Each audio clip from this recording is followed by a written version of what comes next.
Rebonjour, c'est la Marianne Joconde pour ma neuvième vidéo sur les TND. Et une personne a laissé un message sous une de mes vidéos TikTok et j'ai effacé son message parce que je trouve ça d'une débilité, mais je voulais vous partager sa réflexion.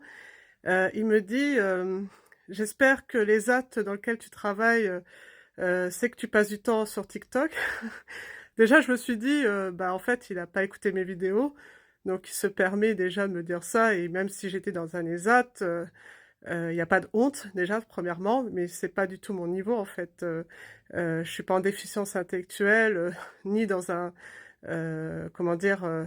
Dans une catégorie qui nécessiterait, ce dispositif-là. Donc, déjà, il parle de ce qu'il ne sait pas, déjà premièrement et deuxièmement, si je plaide cette cause, c'est justement, bah, ce genre de réaction qu'on a souvent de préjugés et de penser que les personnes qui pensent différemment ou qui fonctionnent différemment sont à mettre de côté, bah, justement dans des ESAT ou des choses comme ça, parce qu'on ne sait pas s'en occuper.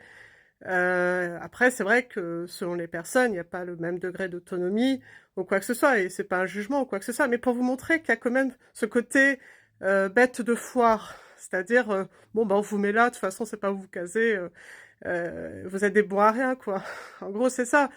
Et en fait il a pas écouté la vidéo, donc ni les autres vidéos d'ailleurs.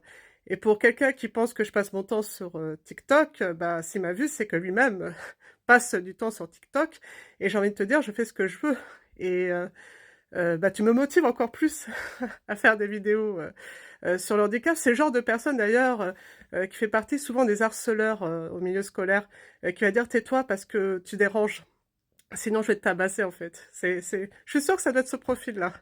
Mais sauf que moi, j'ai subi du harcèlement scolaire, j'ai subi aussi des discriminations dans ma vie professionnelle, et que bah aujourd'hui, non, je ne vais plus me taire, je vais ouvrir ma gueule, car j'ai trop subi, et il suffit en fait que nous subissons, et il faut enfin donner la voix justement à ceux qu'on met de côté, ceux qui sont peut-être pas représentatif de la communauté parce que effectivement, même quand j'ai œuvré en tant que parent d'élèves élus, on se sent pas forcément concerné, mais même les autres parents qui pensent souvent qu'à leurs enfants, parce que ça n'arrive qu'aux autres, hein, c'est un peu la même chose. Sauf que c'est un problème en fait qui est pas très bien dépisté, mal pris en charge, qui nécessite, dans le cas des profils complexes, de nombreux professionnels qui n'existent toujours pas d'ailleurs, pour coordonner en fait les soins, les accompagnements, et donc ça fait des enfants, puis des adultes en errance de diagnostic qui ont du mal aussi à s'intégrer à la société.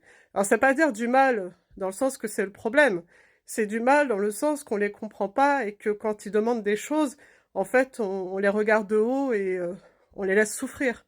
On les laisse errer dans leurs difficultés alors qu'il y a des solutions simples et il suffit pas d'avoir forcément des études. Moi, je peux vous assurer qu'il y a des études que j'ai pas faites et quand je vois quelqu'un qui est pas bien, bah, je vais tout faire pour le questionner, pour essayer de trouver ce qui peut lui convenir, sans penser que c'est une perte de temps ou quoi que ce soit, ni penser que je sais plus que lui ou que lui sait plus que moi. Et donc, pour revenir sur les aménagements, où la plupart du temps ne sont pas toujours respectés, euh, on a l'impression en fait d'être un problème. Alors on entend partout, oui, l'inclusion, le handicap, mais souvent avec des différences de salaire aussi, parce qu'on estime que bah, vous devez être payé au SMIC, que même si vous avez des compétences, ça justifie des écarts de salaire, euh, que ça justifie un type de poste, alors que c'est pas parce que vous êtes en handicap que vous n'êtes pas polyvalent. On pense que handicap est égal monotache. Et c'est là où mon profil complexe intervient, c'est que non, moi, j'ai quand même le HP qui est là, où je suis curieuse, où je suis très rapide, où quand on me met pas en situation de handicap, je suis une flèche en fait. Et c'est pour ça que ça serait pas cohérent avec un ESAT. Voilà, donc c'est là où il y a une vraie méconnaissance des profils comme moi, où en fait, oui, je ne suis pas entièrement autonome dans le sens qu'il y a des choses que parfois j'ai besoin d'être technique, j'ai besoin d'un accompagnement spécifique, mais une fois que c'est mis en place, après, je suis une flèche.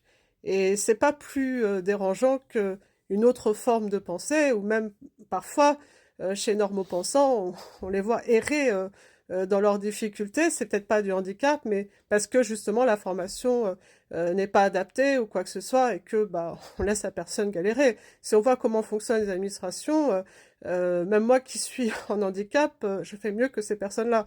Et c'est là où on se pose des questions, c'est qu'on vous fait croire que c'est vous qui avez le handicap, alors qu'en réalité, vous avez compris des choses plus rapidement que ceux qui ne le sont pas. Donc, où est le handicap en réalité? C'est aussi encore une autre question, car c'est là où on n'arrive pas forcément à identifier où est le vrai problème. Parce que le problème, on essaie de le mettre toujours du côté de celui qui est dans le besoin, plus que celui qui est dans la rétention du besoin. Parce que en réalité, ça fait partie du bien vivre ensemble, ça fait partie du respect des uns et des autres. Et quand on nous dit on peut pas forcer quelqu'un à donner un support écrit ou quoi que ce soit, oui, mais l'autre, il se récompense. Il est en train de souffrir, en fait. Et donc, il doit accepter, en fait, que l'autre personne ne se plie pas ou ne fait pas un effort, alors que toi, tu fais des efforts. La liberté de l'un s'arrête sur la liberté de l'autre, hein. On revient toujours à la même question perpétuelle. À un moment donné, il va falloir faire un jeu d'échecs et que chacun avance, en fait. Et tout ne peut pas devenir de nous, puisque moi, il y a des choses que je ne pourrais jamais faire seule, sans support, justement.